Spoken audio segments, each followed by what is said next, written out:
Et bonjour tout le monde, ça faisait un petit bout de temps que je vous avais pas parlé. Donc certains me disent ah on te voit plus sur les vidéos. Ok, donc je refais une petite vidéo.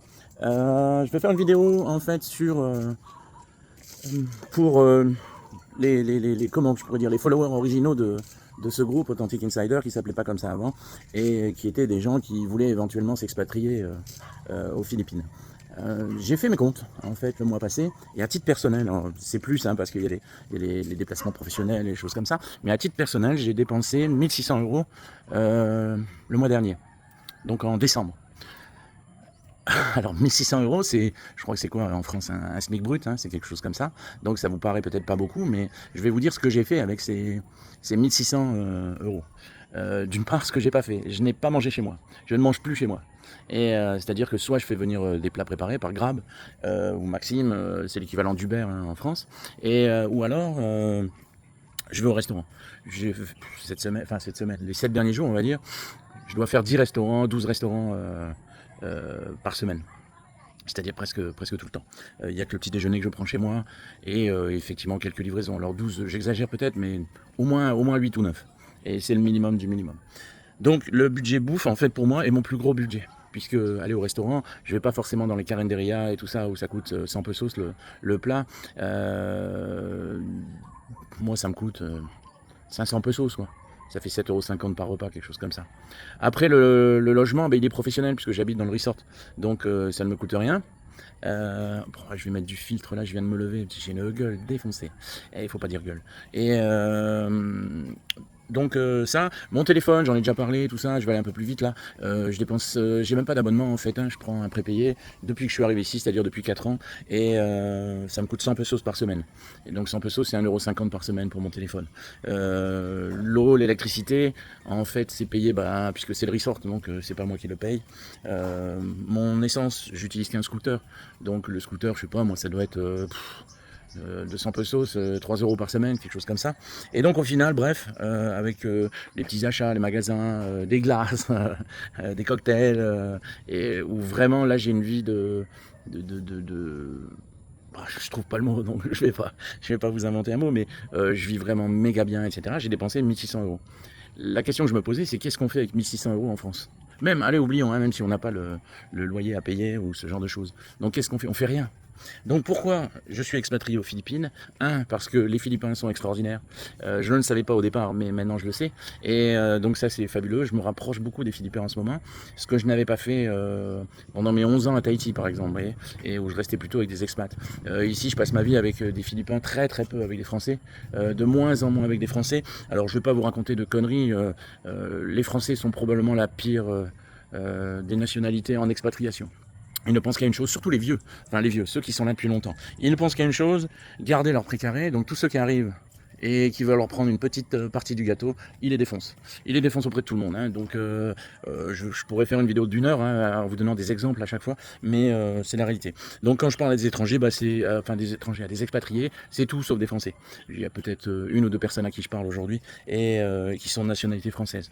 Donc voilà, donc la première chose c'est pour les Philippins, la deuxième chose c'est le niveau de vie. Et il n'y a pas de troisième chose. Si, le pays qui est magnifique, etc. Malgré les typhons, les machins, les trucs comme ça, c'est fabuleux ici. Mais le niveau de vie, il est extraordinaire. C'est-à-dire que 1600 dépensés ici, je pense réellement, hein, on va pas faire le Marseillais.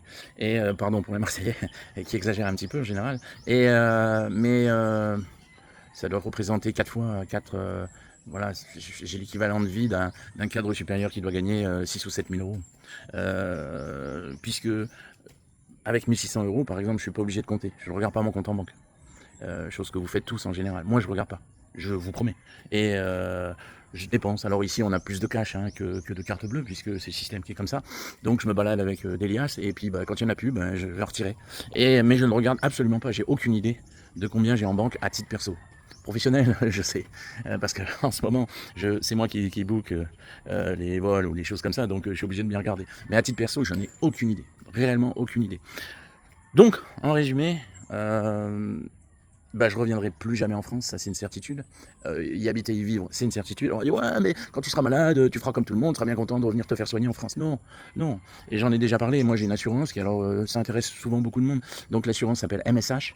Je paye 153 € par mois et je peux aller dans n'importe quel hôpital privé parce qu'évidemment, il y a une énorme différence, c'est un peu vrai en France aussi, hein, et même beaucoup vrai, il y a une différence entre les hôpitaux privés et les hôpitaux publics. Hôpitaux publics, bah, ici aux Philippines, c'est un peu les urgences françaises, c'est-à-dire vous mourrez sur un brancard dans les couloirs. Et parce que c'est ça la France aujourd'hui. Et les hôpitaux privés, dernière machine, les meilleurs médecins, etc., etc. Donc j'en ai parlé souvent, mais fabuleux quoi.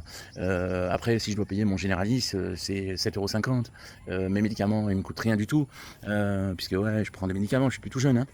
Donc euh, voilà quoi. Et longue maladie, accident. Alors même avec l'assurance en fait, hein, je peux me faire rapatrier en France, hein, je paye pour ça. Donc ils vont dire ouais, si tu chopes, je sais pas moi, un truc cardiaque, un cancer, tu vas te faire venir soigner en France. Non, jamais, je viendrai pas. C'est fini.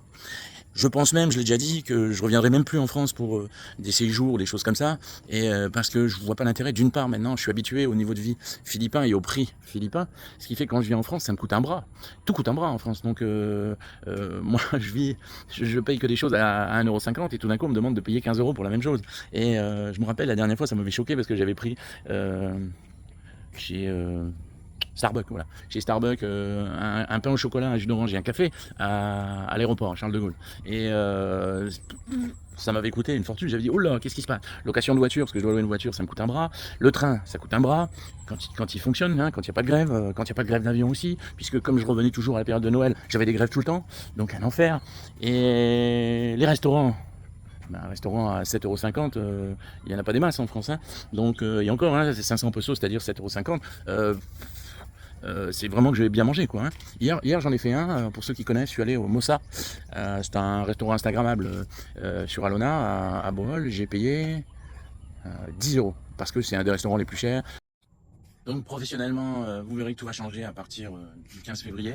Euh, alors je vous en parle pas maintenant parce que la vidéo est déjà trop longue, mais ça va me permettre de me dégager du temps, de voyager beaucoup plus et de vous montrer encore plus de choses et surtout moi d'en profiter, puisque là c'est une vidéo personnelle que je vous fais. Donc l'année 2025, en fait, j'ai pas trop bougé avec cette histoire de resort. Et ça m'a pesé vraiment. Parce que tu viens dans un pays qui fait 7600 îles et tu restes sur une seule. C'est un peu débile, je trouve. Enfin, en plus, avec mon activité de travel planner. Donc voilà. Donc, si vous êtes intéressé, conclusion de ce long monologue, et si vous êtes intéressé à vous expatrier, les Philippines, c'est top. C'est bien mieux maintenant que les autres pays de l'Asie pour l'histoire du visa. Et un petit aparté encore, c'est que maintenant, la Thaïlande, par exemple, vers laquelle vous vous dirigez avant, c'est très compliqué d'avoir un visa. Et Bali, il complique aussi les choses. Maintenant, Bali, il faut montrer que vous avez de l'argent sur votre compte en banque, etc. Enfin, tout le monde complique les choses. Le Vietnam, le Laos, le Cambodge, etc., la Malaisie. Et c'est aussi des choses un peu plus compliquées en termes de visa. Après, j'en ai pas parlé, mais il y a aussi une question de culture. Nous, on est des Français, on a une culture. Alors, que vous soyez croyants ou pas, hein, on s'en fout, hein, c'est pas le problème. Et mais on a cette culture de Noël, vous voyez, par exemple, de Pâques, des choses comme ça. Ici, c'est le seul pays catholique en Asie. Et donc, on s'en fout. Certains sont croyants, tout ça, donc je les respecte, tout ça. Moi, je ne suis pas. Donc, me dites pas, ouais, mais machin truc, on s'en fout. Moi, catholique, juif, musulman, tout ça, j'y connais que dalle, ça ne m'intéresse pas. Et je suis scientifique. Et donc, je suis athée, en fait, hein. Et donc, c'est pas le problème. Mais faut avouer que bah, ça ressemble beaucoup à notre façon, enfin à la façon dont moi j'ai été éduqué, de ce que j'ai vécu enfant, jeune adulte et plus vieux maintenant, etc. Donc il n'y a pas de vraiment différence. Quand vous allez à Bali, par exemple, ça m'avait choqué, c'est qu'à Bali, je comprenais rien à ce qu'ils faisaient. Les trucs déposés devant les portes et tout ça, c'est pas les mêmes dates de vacances, enfin pas de vacances, on s'en fout. Les dates d'événements et des choses comme ça, qui nous on est rythmés en France par des événements religieux et qui sont pas du tout les mêmes ailleurs, ni en Thaïlande, ni à Bali, des choses comme ça. En plus en Thaïlande, Bali, tellement trop de monde que c'est la folie. Cette année d'ailleurs, j'ai commencé hier. Je vais vous trouver des nouveaux spots parce que Sikihor c'est blindé, Camille malheureusement c'est magnifique mais ça commence à être blindé. Et ce qui résiste encore au surtourisme, c'est Bantayan. Peu veulent y aller parce que c'est compliqué d'y aller. Et je vais bientôt y retourner d'ailleurs, vous saurez pourquoi bientôt. Et Bantayan c'est top. Je vais développer, je pense, Mindanao. Tout le nord de Mindanao plutôt que le sud. Surigao, vous voyez, Surigao du sud, du nord. Et Leyte aussi, où il y a pas mal de choses à faire. Et hier, je vous parlais d'autres îles. Les Guimaras aussi, qui vont être intéressantes. Je vais aller à Iloilo, qui, pour la bouffe, a priori, c'est la meilleure gastronomie des Philippines. Donc, On va aller voir si c'est vrai. Et donc voilà, donc je vous dis à bientôt. Je referai, là j'ai vraiment pas le temps. Et parce que je suis sur différents projets, donc mais à partir du 15 février, et vous devriez me revoir sur les réseaux. Bon allez, là je vais me faire un make-up parce que c'est un enfer quoi. Allez, ciao.